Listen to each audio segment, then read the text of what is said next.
Hey everyone, welcome to another hot take. I guess I got to call this the hot take of the Kurd reaction. I'm not sure.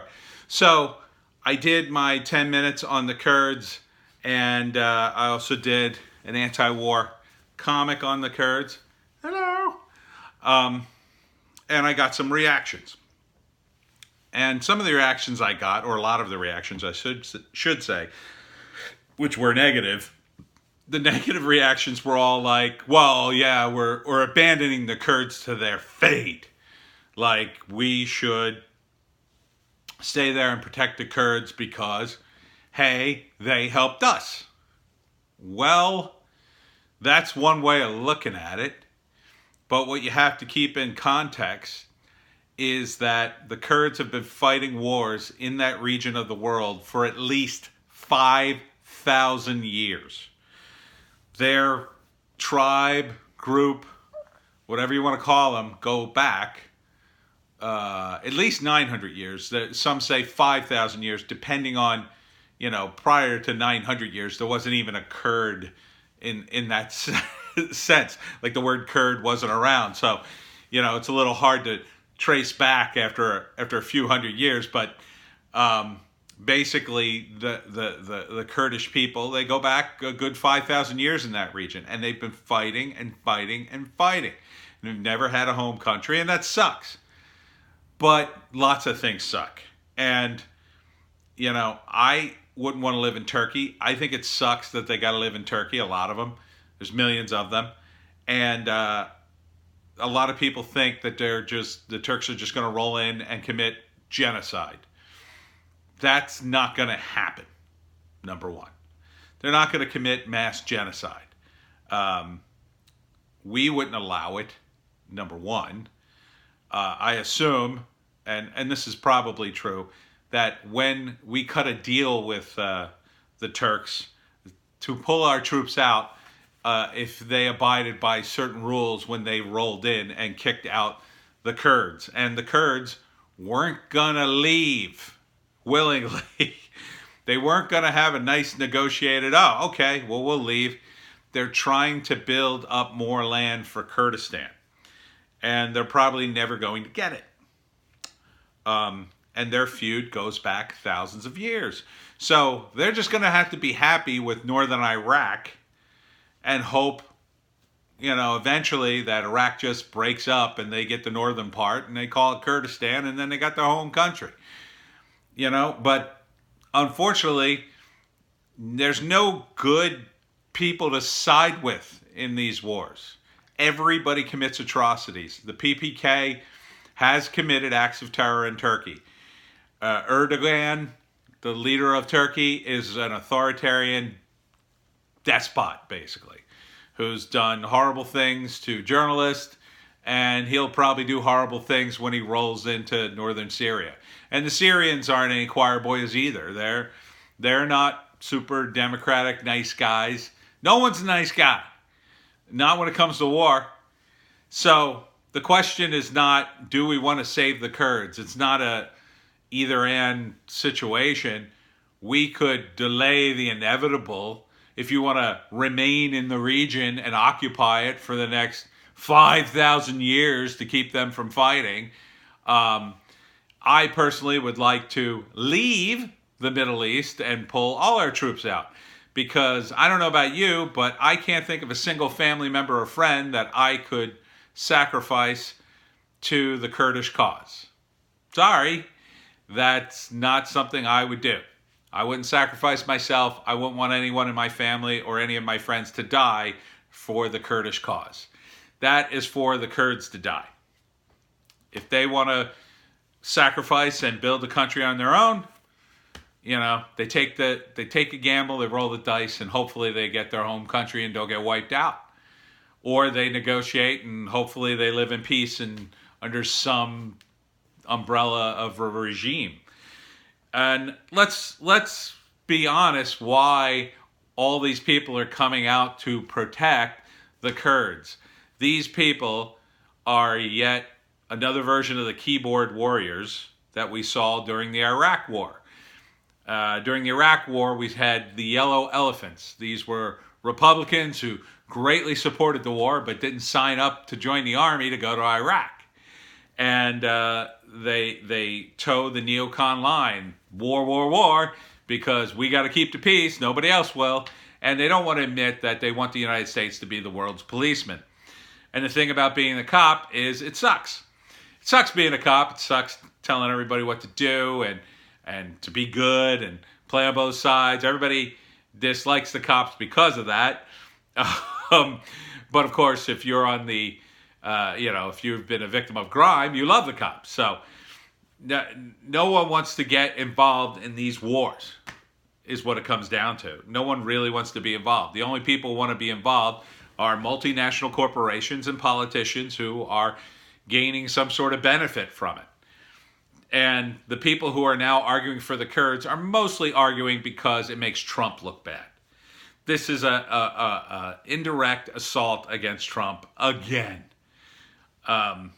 Here we finally have a president who wants to pull troops out of somewhere, even though he sent them to Saudi Arabia, which I don't agree with. But he finally we got a guy who wants to pull out troops, and you people criticize him like he's the devil incarnate. The Kurds rolled the dice, and they had a backup plan. They went right to the Russians and the Syrians, and they cut a deal. So they had a plan. I think it was probably all known to all parties involved. I think the United States probably knew that. Probably told the Kurds, listen, here's what we're going to do. Sorry, go to the Russians. They can protect you. So now they got protection. The only problem is, of course, we're in NATO, which sucks because Turkey is not a very reliable ally in NATO. They've shot down Russian jets and sided with ISIS, which is, I point that out, and people in the argument just sort of ignore it. Like, oh, well, but they're still going to attack the Kurds. The Kurds are communists. The PPK are a bunch of Marxists. So let's imagine they take over an area and call it Kurdistan. Do you really want to usher in another Marxist communist regime? You think that's a wonderful thing to do? You think the country that comes out of that is going to be all candy and nice? I don't think we want that. Did we use the Kurds? Hell yeah, we used the Kurds. We're the United States. We do that all the time. And be honest, if you're the big dog on campus, that's what you do. You move the chess pieces around so your pieces don't get hurt. Meanwhile, we still got troops there. These people want to put our troops in the way of this regional conflict that we don't need to be involved in. There's nothing there. There's nothing in that region we want. The Syrians, the Turks, the Kurdistanis, the Iraqis, there's a little bit of oil there, but no one's getting it anytime soon. So why are we there? Why even have troops there? It's time to get out. Just get out. Let the regional powers duke it out and figure it out. And look, the Kurds stood up against ISIS. They've stood up against Saddam Hussein. They can stand up against the Syrians and the Turks and be a little guerrilla unit and cause all sorts of problems for them for years to come until finally there's some sort of peace deal, hopefully negotiated by a neutral United States that stayed out of it for a few decades. I mean, how much money do you want to spend patrolling the world? How much more are we going to spend? The same people who cry about the crumbling infrastructure and lack of schools and hospitals and everything we need here, oh, suddenly we don't need them. We've got $1 trillion to piss away in the Middle East over every border dispute that doesn't involve us.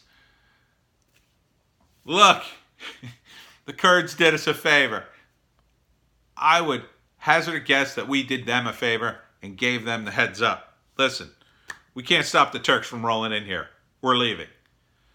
Go back to northern Iraq. That's where it's safe. The Turks ain't going into Iraq. They'll take back Syria. Now, the Syrians and the Turks might have a little bit of a problem because they're not exactly allies, but they are neighbors. And when you're neighbors, you have to work it out. So they would work it out. And with the Syrians being backed by Russia again and the Turks being backed by NATO, it's going to get worked out. But I can't see us sacrificing even one American citizen for this conflict. That's not what you do when you sign up for the Army. You sign up for the Army to protect this country, to protect America and American citizens. You don't sign up to go to some faraway land. See, Joan agrees with me. You don't sign up to go for some faraway land to die in the sand for a group of people you never even heard of. You sign up to protect your own country. That's why a volunteer army is so great. So let's stop being the world's policeman, and let's stop this pathetic outpouring of like, oh, the Kurds, the Kurds. No one who's complaining about the Kurds now gave two craps about them over the last 2 decades. They didn't care about them when the Republicans were screwing them over. They only care about them now because it's a way to hurt Trump. And that's sad. So don't pretend you got any compassion for the Kurds. If you have compassion for the Kurds, you could donate money. You can get on a plane, fly there. Join the fight. Join the resistance if you're so worried about the Kurds. See what the fight is all about. Travel there. Don't join the fight, just travel there. You know, talk to the Kurds. Learn whatever the Kurds speak. I'm not sure if they speak their own language. I don't know if is there Kurdish? Sounds like it would be a language. But, you know, these people who get online, oh my God, the Kurds, the Kurds, the Kurds. You didn't care about the Kurds until it became a political issue for your side. Be honest. And for God's sakes, stop this arguing online. It's pathetic. All right, that's my hot take.